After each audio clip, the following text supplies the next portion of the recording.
My name is Elena. I didn't grow up with money. Every morning, my brothers and I helped our father. We worked before school. We cut mangoes to earn a little money. That was our job. We worked hard. But we were just kids. At noon, we went home. Then we went to school every day. No rest, no break. We were tired. But we knew something. We knew school was important. At school, many kids had money. They bought snacks. They bought drinks. We didn't. We just watched. Sometimes we felt sad. Sometimes we felt angry. But we never stopped going to school. One day, my brother asked, "Why don't we stay home and just work?" I didn't know what to say. But then my father answered. He said, "Because I didn't have this chance. But you do. And I will give it to you, even if I have to work twice as hard." That moment changed something in me. I thought, maybe this life is not forever. Maybe one day things can be better. But can they? Can a poor girl with no money, no food, and no help really change her life? I didn't know. Not yet. All I knew was one thing. I had to try. But would it be enough? School finished. I finished high school. I was the first in my family. We were all happy, but then something hit me. I had no plan, no job, no money, no idea what to do next. I started looking for work. Every day, I asked friends, I asked neighbors. I walked to offices. I waited. I hoped. But nothing. No calls, no answers, just silence. Days passed. Then weeks. I began to worry. I thought, maybe this is it. Maybe this is my future.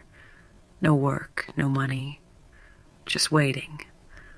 My father still worked cutting mangoes. My brothers, too, I wanted to help. But I couldn't. I felt useless. One night I heard my parents talking. My mom said, "She tries so hard. Why does no one give her a chance?" My father said, "Her time will come." I believe it. The next day I woke up and something was different. I got a message. A small company needed help. They wanted someone to assist the accountant. Just assist, nothing big, but it was something. I said yes, right away. But I was scared. I had no experience. I didn't know if I was good enough. What if I failed? What if they said, "You are not ready"? But I went anyway, because sometimes you don't wait to feel ready. You just go. But was that the right choice? The first day at work, I was nervous. I didn't know what to expect. I had never worked in an office before. Everything felt new. Everything felt big. I sat at a small desk. The accountant gave me papers and said, "Check the numbers, then organize them." That was it. That was my job. I didn't understand everything, but I tried. I made mistakes. Many mistakes, but I learned. Every day I learned something new. After a few weeks, the accountant said, "You are doing well." I smiled. It was a small job, but it felt big to me. Months passed. I started doing more things. I helped with reports. I helped with payments. I answered phones. I talked to clients. I was no longer just assisting. I was growing quietly, slowly, but something inside me was changing. I started to believe. Then something happened. The accountant left the company. I thought they would bring someone new, but they didn't. The manager called me. He said, "Can you take the position? You know how everything works now." I couldn't believe it. Me, in charge? I said yes. I was afraid, but I said yes. And that's how I became the treasurer of the company. I was still young, but I worked with numbers. I worked with responsibility. I earned respect. I earned trust. My parents were proud. I started to send them money every month. It was not a lot, but it helped. They didn't ask for anything, but I wanted to give. They gave me everything. Now, it was my turn. 4 years passed. I liked my job, but I felt ready for more. I applied to a bigger company, a national company. They made dairy products. It was well known. I didn't think I would get the job. But I got an interview, then a second one. Then they said, "Welcome to the team. You will be an internal auditor." That was a big step, a big change. The office was bigger. The work was harder, but I was ready. I learned new systems. I met new people. I traveled to other cities. I reviewed reports. I found errors. I gave recommendations. I worked more hours, but I was not tired. I was growing again. One day, a coworker asked me, "How did you start?" I said, "Cutting mangoes." She laughed. She thought I was joking, but I wasn't. That was my real beginning. And then something unexpected happened. I met someone, a person from the United States. We started talking. Then we started planning something big. But could this new path change everything? I met someone special. He was kind. He was respectful. He listened. He lived in the United States. At first, we only talked. Nothing serious. But the more we talked, the more we dreamed. He asked, "Do you want to start a life together?" I said yes. We got married. My life changed fast. I left my job. I left my country. I left everything I knew. It was hard, but I was ready to start again. I was not afraid of starting from zero. I had done it before. When I arrived in the United States, everything was different. The language, the people, the culture. I didn't understand much English. I couldn't speak well. Sometimes I felt lost. Sometimes I felt small. I wanted to cry. But then I remembered my father's words. Never stop learning.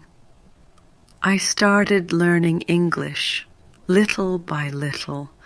I watched videos, I listened to people, I repeated words, I made mistakes, but I kept going. I told myself, you learned accounting, you learned how to work. Now you will learn English too. Months passed. Then something happened. My sister called me.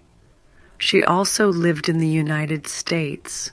She said, I'm doing something important. I'm helping Mom and Dad come here. I couldn't believe it. My parents in the U.S.? Was it possible? She was filling the forms, doing the process. It took time. But one day, she said, it's done. They're coming. I waited. I counted the days. I imagined them here, my parents, the same people who worked cutting mangoes, the same people who gave us everything.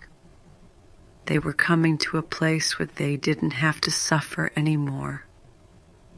And then the day arrived. I saw them again, but now in a new world. They didn't need anything. They were safe. They were comfortable. They were finally resting after so many years. But I asked myself, was this real? Was this really my life now?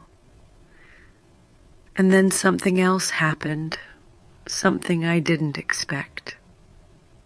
My parents looked at me and said, we are proud of you. You made it. Those words hit me. I didn't feel strong. I didn't feel powerful. I just felt thankful. But the story wasn't over yet, because something was about to happen that would change my purpose forever. I thought my story was done. I thought I had reached my goal. My parents were safe. My family was happy. I was living in the U.S. Life was good. But then, something strange happened. One day I woke up with a question in my mind. Is this really all I want? I had money to live. I had peace. But something inside me was missing. I didn't know what it was. I couldn't explain it. Days passed. I tried to forget the question, but it came back. Every time. Then I heard someone speaking Spanish in the store. She was helping her child learn English. The child didn't understand. She looked confused. She looked scared.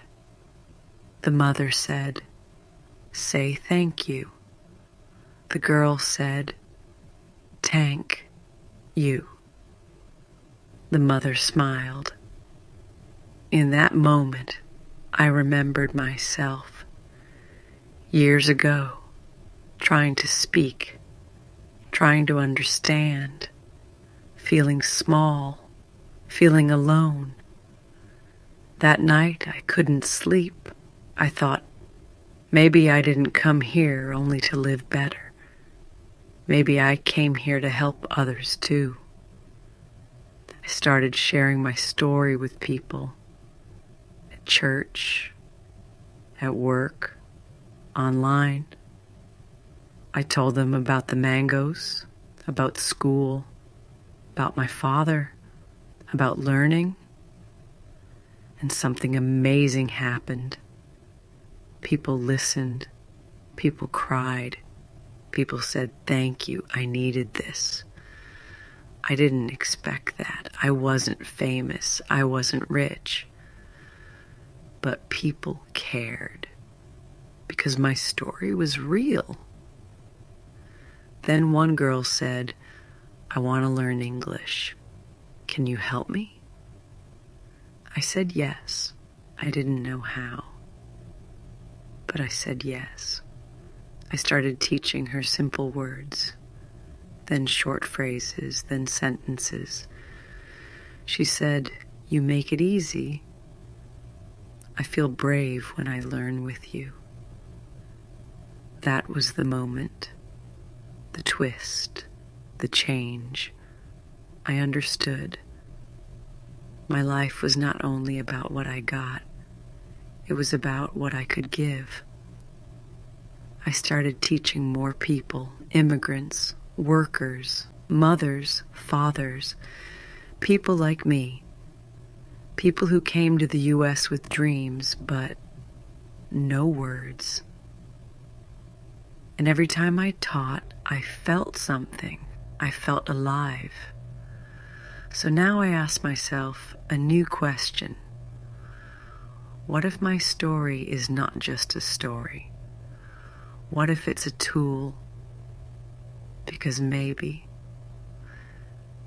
my past is not something to forget. Maybe it's the key to help others open their future. And just when I thought everything was complete, another surprise was waiting. I sit down. I look back. So many things have happened. Sometimes I still ask, is this really my life?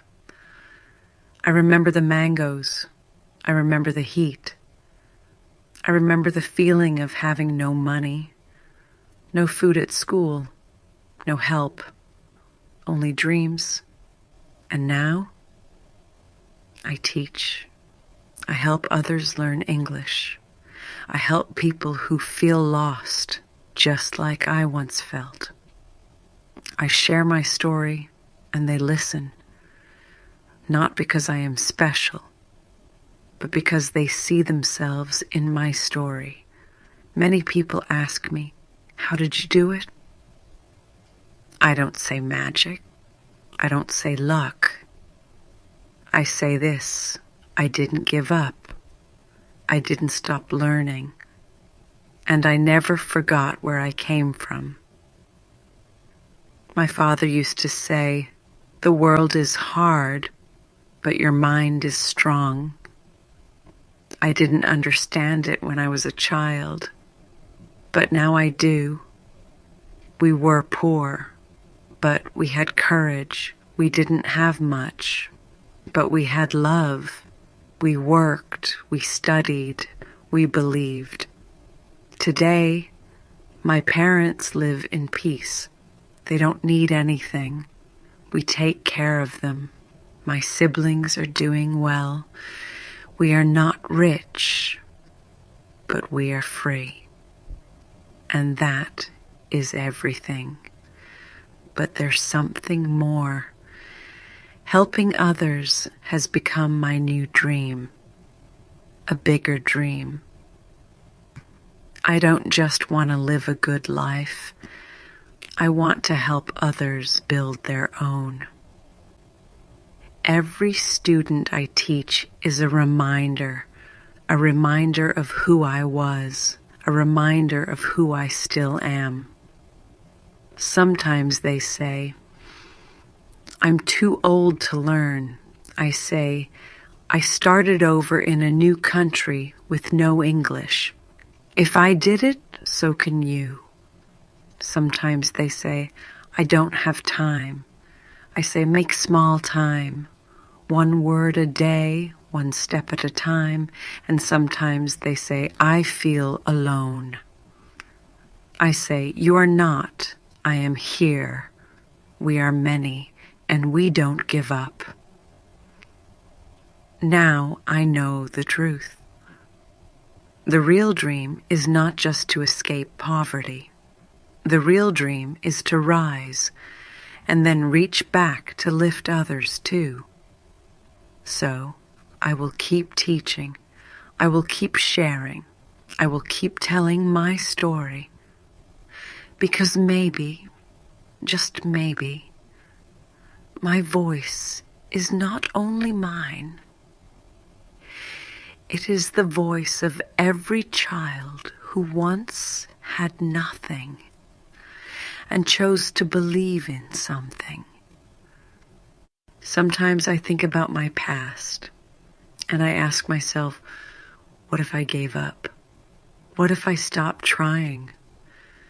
Maybe I would still be there, cutting mangoes with no future. But I didn't stop. I didn't run. I didn't complain. I believed. I worked. I waited.